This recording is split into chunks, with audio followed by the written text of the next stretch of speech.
मेहता का उल्टा चश्मा। पढ़ाई भी मस्ती भी दोनों एक ही ऐप में। TNPOC प्ले स्कूल ऐप अभी डाउनलोड कीजिए। जय श्रीनाथ जी हमारे प्यारे फॉलोअर्स, वेलकम बैक टू आप सबकी प्यारी और थोड़ी ज्यादा ही खूबसूरत रूपा की अनमोल बात में। तुम्हारे प्यारे फॉलोअर्स, आज मैं आपको जो बात बताने वाली हूँ वो आप अपने दुपट्टे या अगर साड़ी पहनते हैं तो साड़ी के पल्लू में ऐसे कस के गांठ बांध लीजिए। आज की अनमोल बात ये है कि अपने पति और पतंग को हमेशा कंट्रोल में खींच कर रखें। और अपने पति को कैसे कंट्रोल में रखेंगे? उनका मनपसंद खाना बनाकर। ये नुस्खा आप भी अपने पति पर जरूर आजमाएं। और हाँ, एक खास बात, होली का त्योहार आने वाला है तो अभी से आप सभी को हैप्पी होली। होली की ढेर सारी शुभकामनाएं।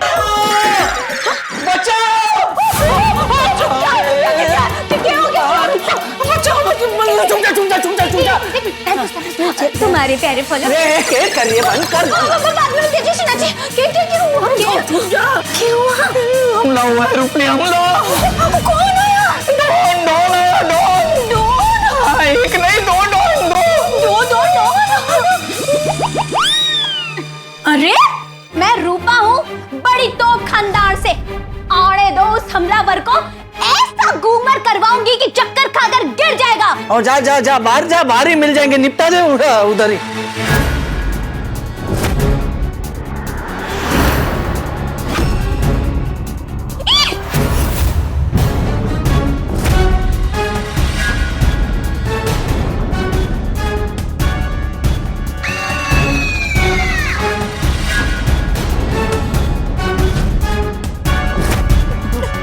नीचे निपटा कर नहीं आ सकते थे, अब हमलावर मुझ पर भी हमला करेंगे।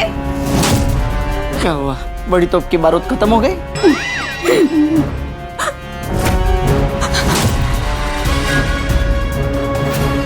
वीर, पिचकारी नीचे कर, शर्ट नहीं है, गीली हो जाएगी। ये तो पुरानी शर्ट है। रुपली क्यों कर रही है? बच्चों, अब मेरे कपड़े भी गीले हो जाएंगे ना। और माँ के साथ ऐसा करोगे बच्चों? जो माँ तुम्हारा सुबह से लेकर रात तक ध्यान रखती है उसके साथ ऐसा करोगे? सब कमाई करती है, पापा कुछ नहीं करते। हाँ तो क्या हाँ तो मतलब बच्चों, अब होली 2 दिन बाद है ना, 2 दिन बाद खेलेंगे। हाँ तो तभी होली खेलना। आज होली खेलोगे तो होली के दिन क्या खेलोगे? हाँ। नहीं पापा, हम तो आज ही होली खेलेंगे। अब क्या करें? भागो! रुपा!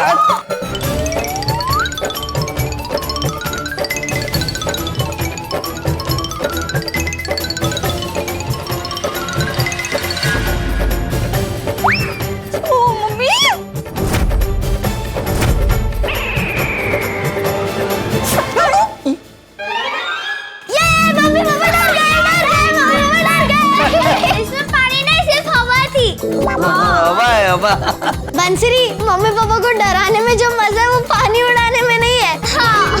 मैं नहीं डरा बेटा, ये तो थारी मम्मी डर गई। तो पानी भर के लाओ। बेटा जाओ, पढ़ाई करने जाओ। हाँ। नहीं तो होली के दिन पढ़ाई करनी पड़ेगी। नहीं ज्यादा, चल। चलो भाई रे। डरा दिया टाबर ने तो, और आपने भी। बचाओ करके हमारे प्यारे फॉलोअर्स कितना डर गए बेचारे। जो मैं आपसे बात नहीं करती। अरे तू तो रूठ गई, मैं तो तुझे खुशखबरी देने वाला था। खुशखबरी? क्या खुशखबरी है? ये है रूठी हुई पत्नी को 5 सेकंड में बनाने का फॉर्मूला।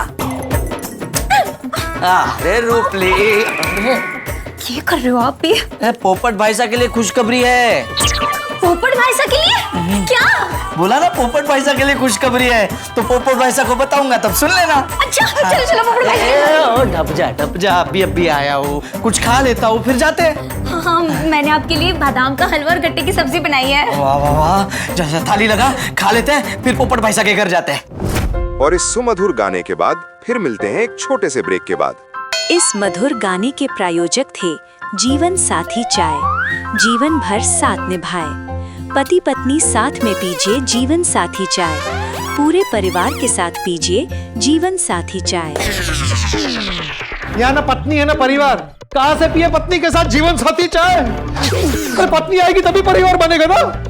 सुन रही हैं आप? अरे ये कहां से सुनेगी? अरे मेरा ये गोकुल धाम का परिवार है जो मेरी शादी के लिए कुछ नहीं कर रहा। जल गई। चलो चलो और चलो, मेरे नसीब में जली हुई रोटी खाना ही लिखा। देख रही है भाग्यवान, आपके पतिदेव यहाँ जली हुई रोटी खा रहे हैं। पता नहीं आप कहां छिप के बैठी है। नहीं, ऐसे नहीं चलेगा, कुछ करना पड़ेगा। मेरे गोकुल धाम परिवार को जगाना पड़ेगा, बोलना पड़ेगा कि मेरी शादी के लिए कुछ कीजिए। अभी जाके मेहता साहब से बात करता हूं। तू क्यों रुक गया भाई? चल, तेरी भाभी को लाने की बात करनी है।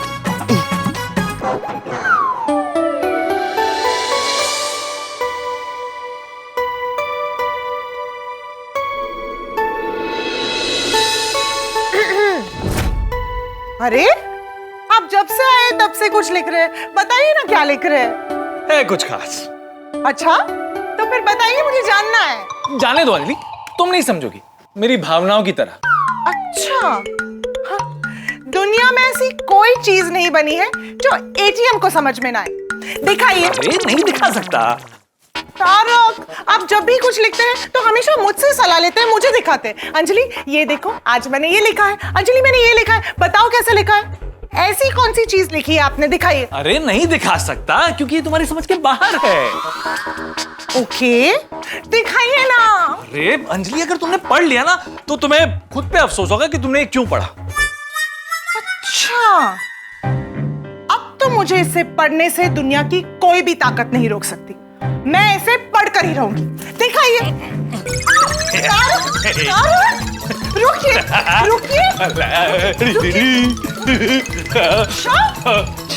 बच्चा रुकिए। अरे अंजलि, क्या अंजलि, थोड़ा ध्यान रखो ना, लग गई ना चोट। वो तकिया तो ना सपोर्ट के लिए। हाँ। चीटर, रुक। Everything is better now. रुको। अच्छा ठीक है, पढ़ना है ना पढ़ लो, लेकिन अगर पढ़ने के बाद समझ ना आए और अच्छा ना लगे तो इसमें मेरी कोई गलती नहीं है। Thank you. कभी कभी हम सोचते हैं, जिंदगी इतनी बेजार क्यों है? करेले नीम सी कड़वी क्यों है? कच्ची पक्की सब्जियों जैसी बेस्वाद क्यों है? ये क्या है तारक? इसे पढ़कर तो ऐसा लग रहा है जैसे आप मेरे साथ बहुत दुखी हैं। नहीं अंजलि, ये तो बस ऐसे ही लिखा है। झूठ मत बोलिए, जो आपने लिखा है उसे पढ़कर तो ऐसा ही लग रहा है। टप्पू, ऐसा लग रहा है हम गलत वक्त पर यहाँ पर आ गए। हाँ चलो फ्रेंड्स, हम लोग निकलते हैं।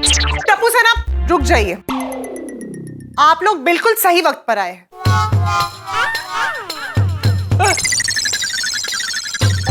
टप्पू सर, आप लोगों को पता है आपके मेहता अंकल मुझसे दुखी है। मेहता अंकल? अंजलि आंटी, अभी क्या बोल रहे हो? सही कह रही हूँ मैं। इनका दर्द इनकी कविता में बयां हो रहा है। अंजलि, मैंने कहा ना, ये कविता तुम पर नहीं, जेनरिक है। जेनरिक नहीं है, ये पर्सनल है। इस कविता का हर शब्द चीख चीख के मेरी तरफ इशारा कर रहा है।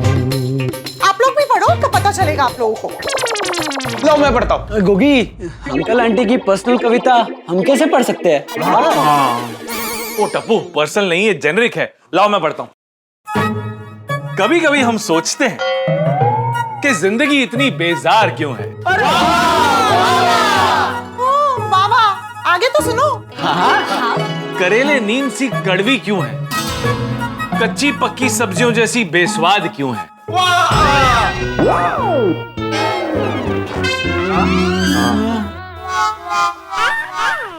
जिंदगी में कभी कभी होता है ये चलन, अगर दोस्तों से मिलो जुलो तो होती है किसी को जलन। अब इसका मतलब क्या हुआ? किसको जलन हो रही है? आपको।